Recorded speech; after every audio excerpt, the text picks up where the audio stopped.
오늘 본문이 이제 리브가 이야기인데 우리에게 중요한 메시지를 또 던져주고 있습니다. 리브가는 아브라함이 선택한 아들을 위한 며느리죠.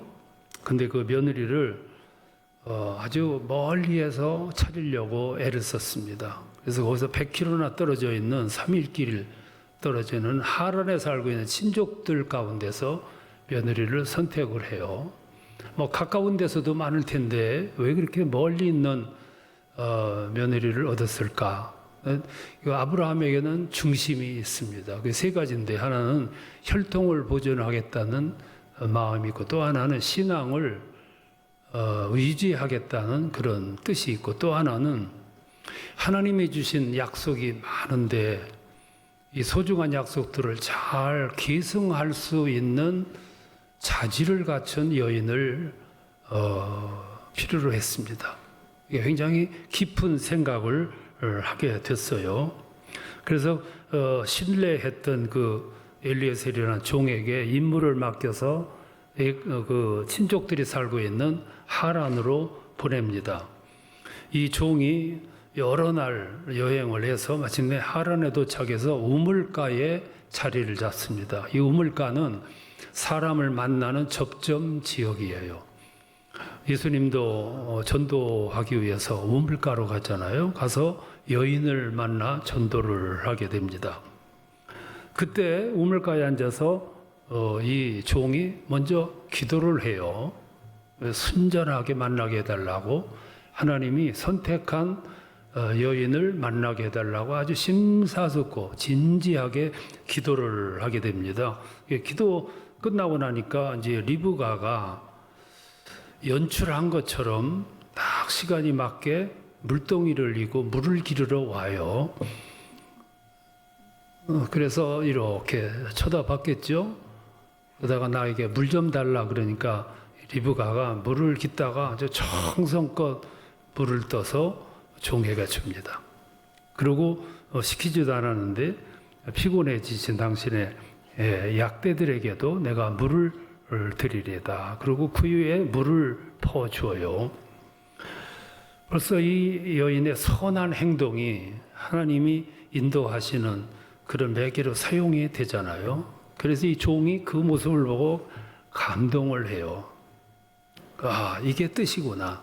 이게 하나님의 뜻이구나. 그래서 네 집이 어디냐 하니까 가깝다고, 네 집에 가서 하루 묵을 수 있냐, 충분하다고, 집도 넓고 약대들에게 먹일 양식도 많이 있다고, 가시자고. 그래서 그 집에 가서 오늘 성경을 보니까 이 종이 여기에 온 이유를 설명을 하고 여차여차 기도 내용을 이야기한 다음에 이 여인을 데리고 갈 수 있도록 허락해달라.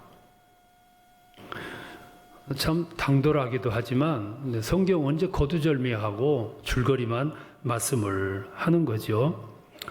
그랬더니 그 오라버니가 리브가에게 묻습니다. 이게 아무리 봐도 하나님 뜻인 것 같은데 네 생각은 어떠냐. 그러니까 리브가가, 당신 유추해 보면 리브가는 나이가 어렸을 거예요. 소녀였겠죠. 그런데도 이 오라버니가 묻는 말에 선뜻 대답해서 따라가겠습니다 하고 결단을 내리는 거예요. 여기서 이제 중요한 질문이 하나 나옵니다. 그 뭐냐면은 리브가의 태도예요. 리브가는 무엇에 근거해서 그렇게 순식간에 생각해 볼 것도 없이 결단을 냈을까 하는 그런 그 마음의 변화를 우리가 한번 읽어볼 필요가 있는 거죠. 생각을 해보면 리브가가 결단하게 된 동기는 다 한 가지예요. 그것이 종이 기도한 내용에 대한 증언입니다. 리브가는 종의 기도 내용을 아주 심사숙고하게 들었어요. 이 종은 집을 떠날 때부터 지금까지 2번 기도합니다. 하나는 오면서 내내 우리 주인에게 좋은 며느리를 만나게 해달라고 기도하면서 왔어요. 신실한 종이죠. 그리고 우물가에 와서 앉아 기다리면서 또 기도를 합니다. 내가 기도할 텐데 내가 기도하는 내용을 들어달라고. 그리고 어느 처녀가 올 텐데 그에게 물을 달라 그러면 아주 친절하게 물을 줄 뿐만 아니라 뭐 요구하지도 않았는데 약대들에게도 물을 주는 여인이 있다 하면 그는 하나님이 준비한 여인으로 알겠습니다. 그리고 이제 기도를 마치니까 이제 리브가가 온 거예요. 그리고 물을 달라니까 그런 모습을 해서 여기까지 온 것이거든요. 그래서 내가 누구 딸이냐 그리고 물어보니까 나는 나홀의 아내 밀가의 아들 부두엘의 딸입니다. 그 얘기를 듣고 종이 감탄하는 거예요. 뭐 성경에는 안 나왔지만 무릎을 쳤겠죠. 왜 그러냐면 이 아이가 아브라함이 올 때 당부한 그 아이거든. 그 가족이에요. 그 친족 가운데 딸이거든요. 그래서 26절에 보면 이에 그 사람이 종이 머리 숙여 여호와께 경배했다. 그래서 감탄해가지고 감격해가지고 하나님의 인도를 이렇게 하실 수 있는가 감탄해가지고 이 이야기를 집에 와가지고 가족들에게 이렇게 얘기를 할 때 리브가가 경청을 해요. 그리고 그 순간에 결단을 하는 겁니다. 두고 볼 것 없다. 더 이상 이거는 하나님이 분명한 섭리고 역사고 하나님이 함께 하십니다. 그 자리에서 결단을 내린 거죠. 우리 신앙인이 세상에 이렇게 많은 사람하고 섞여 살잖아요. 섞여 사는 이 삶에 남다른 점이 하나 있다면 우리 삶에 서려오는 삶에 느껴져 오는 우리 삶에 이렇게 임재해 오는 하나님의 섭리와 인도하심을 예민하게 바라보면서 살아가야 한다는 것이 우리의 삶의 태도예요. 하나님의 섭리가 그렇게 요란하게 오겠습니까? 감각이 없으면 느끼지 못할 만큼 예민하게 그렇게 오시겠죠. 우리가 미래 젊은이들의 장래에 대해서 걱정이 많잖아요. 미래 장래를 이렇게 정할 때 너무 계산적으로 한다는 것은 굉장히 신앙인으로서는 잘못된 태도예요. 더군다나 결혼하려고 이제 상대방을 이렇게 선택하는 과정에서 너무 현재적인 것에 집착을 하게 되면 잘못된 구도를 가는 거예요. 오늘 사람들이 그래서 시간이 지난 다음에 후회하는 거예요. 오늘 현재, 매력, 조건 그게 10년 후에도 그냥 남느냐면 아니거든요. 이 없어진 다음에는 후회가 따라오는 거죠. 그러니까 중요한 사항을 결정할 때 지나치게 현재적인 요소에 집착을 하게 되면 이런 우를 범하는 거죠. 그러니까 이제 신앙인의 이 선택 기준이 리브가의 그 선택 기준을 한번 생각해 볼 필요가 있어요. 이 일에 먼저 하나님이 함께 하시는 일이냐? 하나님이 기뻐하실 사안이냐? 하나님이 섭리하고 계실 만한 일이냐? 하나님이 안내하고 계시냐? 벌써 접근 방법이 다르잖아요. 접근하는 어프로치가 다를 수밖에 없어요. 리브가는 종의 기도 내용을 듣고 하는 내용을 듣고 이게 하나님의 섭리구나. 뭐 이거를 알 수 있는 건 금방 그 자리에서 아는 게 아니에요. 지금까지 그런 생활을 해왔기 때문에 딱 그런 모먼트가 주어지니까 딱 알아차리는 거예요. 영적 생활은 오늘 당장 만들어지는 게 아니고 오랜 시간 동안 조성해 오는 거지요. 신앙생활은 오래 하는 거예요. 이게 오늘 성경 우리에게 주는 교훈이고요. 또 하나 있습니다. 이 리브가가 이삭의 기도를 가로채는 내용이에요. 오늘 성경 읽은 본문입니다. 리브가가 이삭과 결혼해서 쌍둥이를 낳잖아요. 형은 같은 시간에 나왔는데 조금 일찍 나왔다고 에서는 장자고 야곱은 차자입니다. 근데 그 당시에 장자에게는 주어지는 프리미엄이 너무 많았어요. 재산 상속권도 있고요. 또 하나는 기도하면 이루어진다고 하는 하나님과의 약속이 있어요. 또 하나는 족장의 자격을 이어받아요. 뭐 이건 굉장한 프리미엄이죠. 그래서 야곱은 형이 가지고 있는 뭐 조금 일찍 나왔다고 형이라고 다 가지고 가고, 이게 야곱은 이 소중한 걸 알기 때문에 형이 가지고 있는 장자권을 어떻게든지 뺏으려고 호시탐탐 노려요. 그래서 팥죽 사건이 나오는 거 아니에요? 근데 어느 날 결정적인 때가 오는데 이삭이 에서를 부르더니만 가서 사냥을 해가지고 음식을 만들어서 별미를 만들어 가져오라. 내가 그걸 먹고 너한테 축복의 기도를 해주마. 이 이야기를 리브가가 엿들어요. 그리고 에서가 나간 사이에 야곱을 불러가지고 빨리 가서 염소떼 중에 살진 새끼 2마리를 잡아오라. 이 기도는 네가 받아야 돼. 그래서 내가 별미 만들어 줄 테니까 아버지한테 갖다가 드리고 축복 기도를 네가 받으라고. 그러니까 그 이야기를 듣고 야곱이 보인 반응이 2가지예요. 하나는 에서는 몸에 털이 많은데 나는 없잖아요. 2번째, 복은 고사하고 저주를 받을까 두렵습니다. 이게 야곱의 반응이에요. 그 대답을 들은 리브가의 반응은 아주 단호합니다. 13절에 보면 이렇게 얘기를 해요. 내 아들아, 저주는 내게 돌리로. 너는 내가 시키는 대로 해라. 이거는 어떤 확신 있는 근거, 믿음이 없이는 불가능한 반응이거든요. 저주가 두렵냐? 그건 내게 돌리고 너는 내가 시키는 대로 해. 가서 잡아와. 그걸 잡아온 걸 음식을 만들어 가지고 아들에게 에서의 옷을 입히고 그리고 가죽으로 손목을 두르고 변장을 해가지고 들여보내잖아요. 그러니까 이삭이 눈이 어두워요. 지금 노인이 돼가지고 감각도 떨어지고. 근데 이 감각 떨어지는 남편 아버지를 속이는 모습은 뭐 그렇게 본받을 일은 아니죠. 근데 하여간에 이 사건이 벌어진 거예요. 그 음식을 가지고 들어갔더니 아버지가 하는 말씀이 내 아들 에서가 맞는지 보자. 그리고 아이를 이렇게 더듬어 만지고 하는 말이 음성은 야곱인데 손목은 에서로다. 근데 이렇게 위장한 것을 모를 정도의 감각이 없은 거예요. 여러분,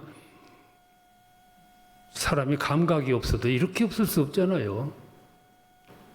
도둑 맞으려면 뭐 개도 안 짖는다고 속을 사람은 속는 거예요. 보이스피싱한테 속는 거 보세요. 속을 사람은 속는 거예요. 여기서 24절에 보면 이삭이 분별하지 못하고 축복해 주었다. 상황이 끝난 거예요.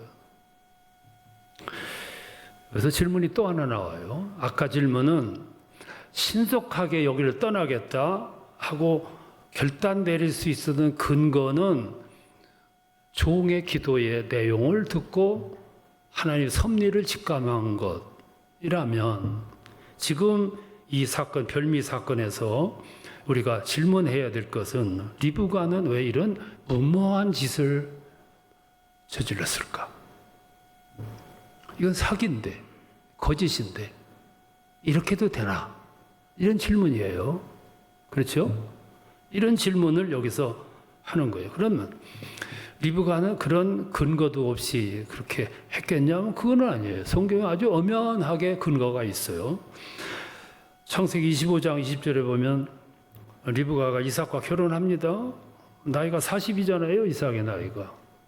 근데 아이를 못 낳는 거예요. 둘이 열심히 기도했는데 하나님이 응답하셔서 쌍둥이를 임신을 해요. 근데 얘들이 태중에서 막 싸우는 거예요. 아주 야곱에서는 태중에서부터 요란했어요.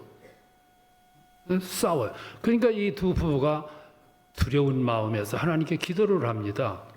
어떻게 하면 좋겠습니까? 어찌하여 이런 일이 있습니까? 기도했겠죠. 그랬더니 하나님이 계시가 주어졌어요. 그게 25장 23절인데 함께 읽어보시겠습니다.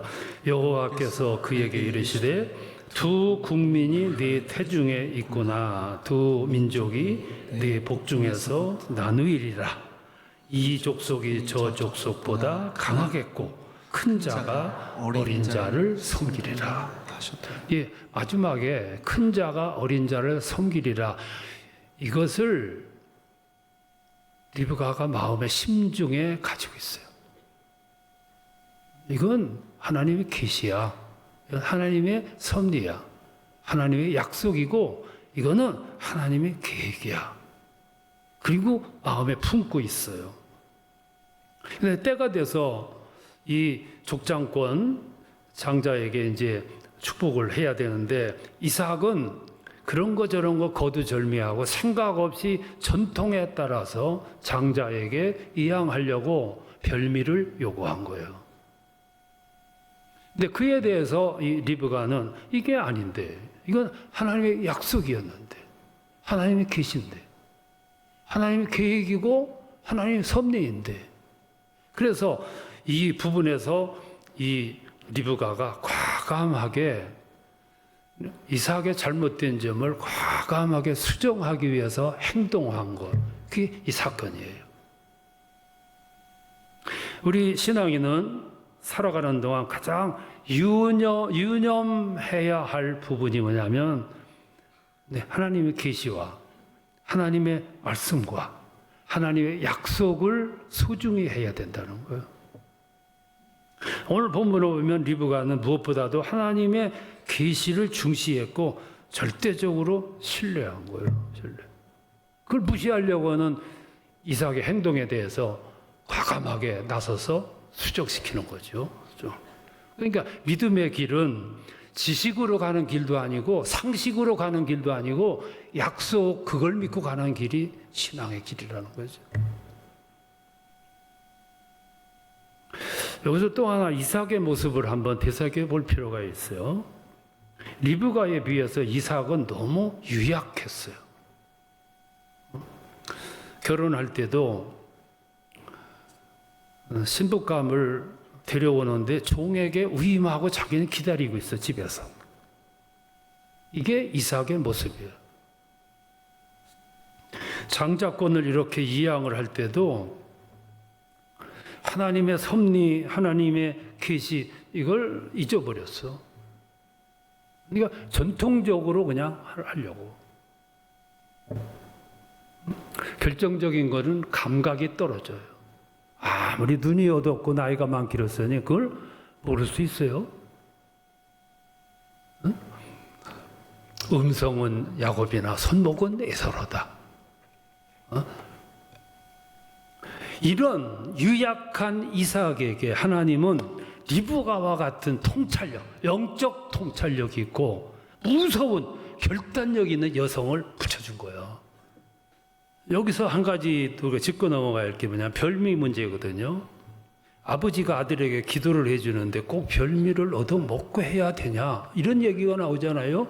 그걸 안 했더라면은 그런 사건이 안 일어났을 텐데, 근데 별미 사건은 그렇게 생각하면 안 되거든요. 제가 목회를 하다 보니까 신방 가는데 신방을 갔는데 아무 준비가 안 됐어요. 어떤 집에 가보면 겨울에 가면 그때 이불도 그냥 있어. 그런 집에 가서 이렇게 이제 앉아 있으면 나는 알러지 체질 때문에 먼지 알러르기. 그때 뭘 하려고 하면은 못 앉았어요. 그러면은 어떻게 하면 빨리 나갈까만 생각이 돼. 그게 기도가 되겠습니까? 예배가 되겠습니까? 여러분, 나에게 기도해주고 염려해주고 사랑해줄 수 있는 사람들 잘 대우해야 돼요. 그는 나를 위해서 기도해줄 사람이에요. 기도도 형식적으로 하는 기도는 이거 박히는 힘이 적어도요, 정말로 나를 사랑해서 하는 기도자는 그 기도가 깊이 박히는 거예요. 근데 딱 준비된 집에 가잖아. 가서 이렇게 앉아서 이 집에 무슨 말씀을 드려야 되나 그러면 영감이, 그러니까 그날 그 집에 딱 맞는 영감이 주어지는 거예요. 그 집을 위해서 기도하려고 하면 기도가 힘있게 쏟아지는 거예요. 그게 신방이거든. 제가 이거 1급 정보를 알려드리는데 여러분 잘 모르셨죠? 나를 위해서 기도해 주는 사람, 나를 위해서 염려해 주는 사람, 나를 사랑해 주는 사람 실망시키지 말아야 돼요. 왜? 그는 나를 기도하는 사람이기 때문에. 이것을 이삭이 안 거야, 이걸. 다른 감각은 떨어지는데 이건 기억했어요. 그러니까 아들이 나가가지고 사냥하느라고 땀을 뻘뻘 흘리면서 이리 뛰고 저리 뛰고 그러다가 잡아가지고 와가지고 만들어주는 음식을 먹고 이 음식은 아들이 그렇게 수고해서 만든 음식이야. 그걸 먹고 그냥 그 아들을 사랑하는 마음이 그냥 마음에서부터 막 올라오면 그때 기도해 주려고 별미를 요구한 거예요. 이게 별미 사건이거든요. 그리고 또 한 가지 생각해야 될 게 뭐냐면 리브가가 그렇게 편법으로 가로챈 기도를 하나님이 과연 응답하셨는가? 응답하셨죠. 뭘로 봐서 하냐면은 그 다음에 에서와 야곱의 행로를 보시라고요. 하나님의 힘이, 하나님의 관심이, 하나님의 섭리가 어디로 향했는가? 야곱에게 향하잖아. 여러분, 우리는 세상을 이삭처럼 생각 없이 살아가면요, 아무 의미도 없어요. 깊이 생각. 그러니까 야곱, 그 이삭과 리브가의 차이는 리브가는 깊이 생각하는 거예요. 하나님의 섭리의 흐름을 꿰뚫고 있는 거죠. 그러니까 하나님이 그와 함께 하시고 그의 앞길을 소망스럽게 인도하시지 않습니까? 저는 여러분이 여러분 자신을 보는 관점과 하나님이 여러분을 보시는 관점은 엄격하게 달라요. 여러분이 여러분을 보는 관점이 굉장히 안 좋아요. 그러니까 비관하잖아. 비관하고 후회하고 원망하고. 근데 하나님은 여러분들에게 관심이 그런 차원이 아니에요. 적어도 하나님 여러분들을 향해서 큰 뜻이 있고요. 섭리가 있고요. 뜨거운 관심이 있어요. 그리고 옛날에도 그랬지만 지금도 여러분의 인생과 더불어 함께 가고 계시고 여러분 종말 때까지 같이 하신다고요. 이거를 알기 때문에 우리는 나의 자화상, 나의 가치를 알고 살아가는 거거든요. 여러분들 이렇게 자신 있게 살았으면 좋겠어요. 그리고 살아가는 삶의 모습도 좀 그런 뜻에서 선이 좀 굵고 생각도 좀 언대하고 조그만 것 때문에 싸우고 갈등하고 하지 말고 이런 것들은 그냥 넘기고 왜 과정에서 돌 채인 것까지 다 기억하면 못 사는 거죠. 그냥 넘기고 교회에서 봉사 헌신하는 것도 자잘한 것 때문에 옳고 그런 이게 아니고 큰 틀에서 그래서 이 바퀴를 원대하게 이렇게 굴러가게 해야 이 바퀴가 계속 굴러서 가나안에 가는 거 아니에요? 오늘 말씀 여러분들에게 큰 깨달음과 통찰의 안내해 주시고 여러분 가는 길에 하나님의 은혜가 충만하시기를 축원합니다.